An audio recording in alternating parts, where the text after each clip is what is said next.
नमस्कार, आप देख रहे हैं वी टाइम न्यूज। बढ़ते हैं धनबाद जिले की खबरों की ओर। पिछले दिनों एक सभा के दौरान निरसा विधायक अरूप चटर्जी द्वारा कहार समाज के लोगों के विरुद्ध वोट करने को लेकर कही बात के बाद जहां समाज के लोग विधायक अरूप के प्रति अपनी नाराजगी जताते हुए विरोध करने की बात कही थी। इन्हीं बातों को लेकर सोमवार को विधायक अरूप चटर्जी ने प्रेस वार्ता आयोजित कर समाज के लोगों को खेद प्रकट किया। साथ ही उन्होंने कहा कि उनकी मंशा किसी समाज के प्रति गलत बात नहीं करना था और न ही समाज के लोगों को ठेस पहुंचाना था।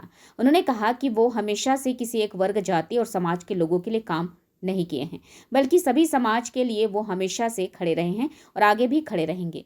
चटर्जी ने समाज के लोगों से कहा कि उसके बाद भी अगर उनकी बातों से किसी को ठेस पहुंची हो तो वो उसके लिए क्षमा प्रार्थी हैं। समाज के लोगों ने भी साफ किया कि वो हमेशा से उनके लिए खड़े रहे हैं और आगे भी खड़े रहेंगे। 11 तारीख को जो हम लोगों की मीटिंग हुई विस्थापन के खिलाफ, जो करीब 50 से 60 घर टूट रहे हैं, उसमें हमारी वक्तव्य में थी जो भाई जब लड़ाई होती है तो हम लोग सबको लेके लड़ाई लड़ते हैं। हम लोग आज 60 घर टूट रही है, किस समाज का किस जात का हमें पता नहीं।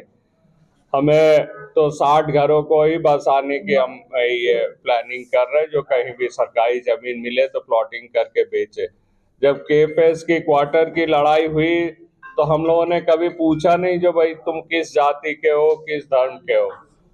जब बिजली देने की बारी आई हम लोगों ने कभी भी नहीं पूछा। जब कोई भी आते हैं हमारे घर में तो हम कभी नहीं पूछते। जब हम आपके छठ पूजा के प्रसाद खाने जाते हैं तो हम कभी भी नहीं जानते वो किस टाइटल के लोग होते हैं। लेकिन जब इलेक्शंस आती है तो लोग समाज को राजनीतिकरण करते हैं।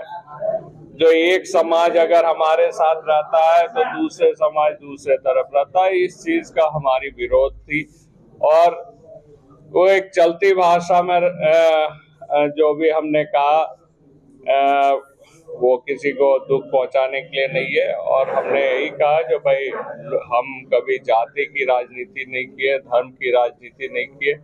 हम लोग सबके साथ रहते हैं।